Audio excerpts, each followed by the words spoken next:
Hello, and welcome to another video from 3.5 Archive. Today we're going to be looking at the top 10 monsters from the Monster Manual IV. The fourth Monster Manual made a couple major changes to how 3.5 Monster Manuals worked. First was the introduction of the Knowledge Checks table, which allowed you to make a knowledge check and gain cumulatively more information about a creature based on how high you rolled. This expanded on the mechanic for knowledge checks that already existed in the game, and made it simple for DMs to know how much information about a creature to share with characters who made a knowledge check. This Monster Manual also introduced a new stat block format that would be in use for the rest of 3.5 Edition's publication, and would persist into Pathfinder 1st Edition. It separated stats into 4 sections, one for initiating the encounter, one for its defensive stats, one for its offensive stats, and one for the other stats such as ability scores, feats, and skill ranks. It was more utilitarian than methodical, but it worked well for its purpose. Today, we're going to be looking at the 10 best monsters from this book. These monsters are chosen for their fun and memorability. There are many plant monsters, and of course an entire section devoted to the spawn of Tiamat, as well as many NPCs of existing races such as orcs and ogres. We will mostly be avoiding the latter for the reason that there are many such books with NPCs, although there will be one notable exception on the list. With that, let's take a look at the top 10 monsters from the Monster Manual IV. At number 10, we have the Blue Spawn Godslayer. One of the spawn of Tiamat, this huge-sized bipedal dragon humanoid wields a shield that seems to be made out of the skull of a metallic dragon, as well as a Khopesh-like sword. They deal extra damage to dragons and outsiders. Tiamat fields these fearsome creatures to slay her enemies, mostly good-aligned dragons. Godslayers are fairly simple mechanically, simply attacking with their sword and dealing extra damage against certain kind of enemies, but despite being straightforward, they are excellent shock troopers for Tiamat's armies, and perhaps the most iconic of the spawn of Tiamat. Their art is most of what gives them their spot on this list. At number 9, we have the Varag.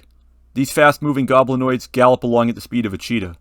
They are employed by hobgoblin armies as hit-and-run raiders. They gain run and spring attack as bonus feats. They can run along the plains and rolling hills, strike their prey, and keep going without breaking stride.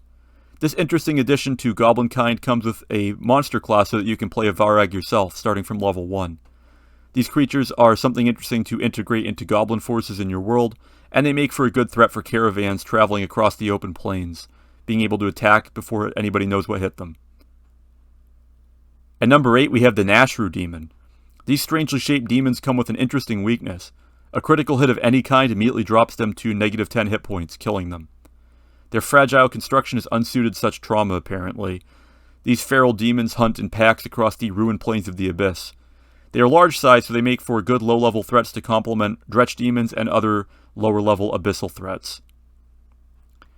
At number 7, we have the Blood Hulks, which are massively bloated undead bulging with blood. They have a ton of hit points for their challenge rating, and even though they take an extra 1d6 damage from every slashing or piercing attack against them, they are still a formidable block of hit points. The idea of slashing one over and over, the ground is slick with blood, and yet it still doesn't die, paints a disturbing mental image, and definitely seems like the sort of perverse monstrosity a necromancer would create. The only downside to this monster is the lack of some sort of ability that causes the blood that it makes to coat the ground and make the weapons that its attackers wield slick and cause characters to potentially fall or drop their swords. But overall, it's a very neat monster, and it definitely deserves its spot at number 7. At number 6, we have the Howler Wasp. These giant stinging insects come with malicious human faces and malevolent souls.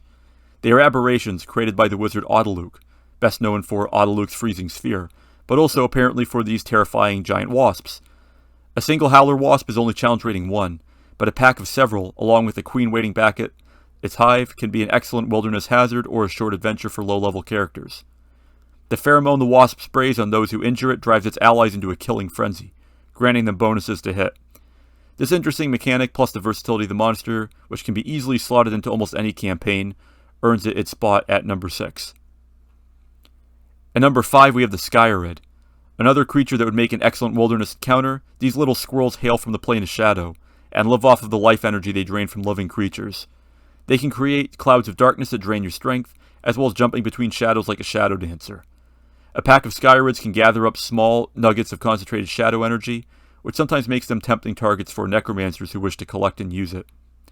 Even if you don't like their lore, these supernatural squirrels make an excellent addition to any dark forest, which is why they are number 5 on our list. At number 4, we have the Ogre Tempest. Monster Manual 4 was the first Monster Manual to take existing monsters, such as drow and gnolls, and just give them class levels. This trend continued in Monster Manual 5 with hobgoblins. The Ogre Tempest is one of several ogre variants in the Monster Manual 4. With 4 levels of fighter and 2 levels of the Tempest prestige class from Complete Adventure, the Ogre Tempest deftly wields an orc double axe. At challenge rating 9, this ogre was ready to challenge higher level parties, serving as an elite soldier for enemy factions. And you can find it throughout other D&D supplements as well, most notably in the Elder Evil supplement, helping to guard the sinister cult of the Hulks of Zoretha. At number 3, we have the Great Horn Minotaur. Great Horn Minotaurs are offshoots of regular Minotaurs who have been tinged with the elemental energy of the earth. Like earth elementals, they can meld with stone and glide through it, as well as their special ability to warp the rock and dirt around them in a 60-foot radius to turn it into difficult terrain, making life difficult for melee foes on foot. These gray-skinned Minotaurs also have damage reduction 5 flat, like an earth elemental. They are usually chaotic evil like normal Minotaurs, but a lot of them also serve the Earth Lord of Elemental Evil. Great Horn Minotaurs wield great hammers, exotic weapons that have the same stats as a great axe but deal bludgeoning damage. A potentially useful weapon for player characters if they learn to craft great hammers of more appropriate size. At number 2, we have the Water-Veiled Assassin. The Water-Veiled Assassin is one of the avatars of Elemental Evil, a minion of the Elemental Water Prince Olhydra. It is particularly malleable for an elemental, allowing it to soak into the cracks of a building to wait for its quarry. Once it catches its foe in its watery grasp, its churning waters quickly crush and dispatch it. The Water-Veiled Assassin can also hide within water, like a normal water elemental, completely invisible, attacking any who enter the body of water, and is nearly silent even when out of the water. It has a decent spell resistance of 23, and a 50% chance to ignore area effect spells of most kinds. So this souped-up water elemental makes for a scary foe for enemies of Olhydra's cult, and any other individual who would employ one. And it also has a cool name, giving it its spot at number 2 on this list.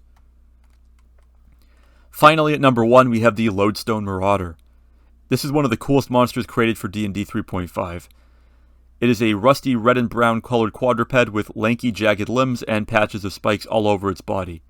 These creatures eat metal and are surrounded by a strange magnetic aura that deflects metal weapons. It can focus this magnetic energy as a standard action in combat, tearing metal weapons away from their wielder's grasp and sticking them to the Loadstone Marauder's body, where it will take a prodigious feat of strength to remove them. It's easy to imagine these creatures roaming in a wild magic zone, or a ruined city, or a deserted wasteland, or any number of other places. Its unique and memorable abilities and variety of possible uses in a campaign give the Loadstone Marauder its spot at number 1 on this list. So that'll be about it for our top 10 list of monsters from the Monster Manual 4 and D&D 3.5. Please like, share, comment, subscribe, and so on. Thanks for watching, and I will see you next time here on 3.5 Archive.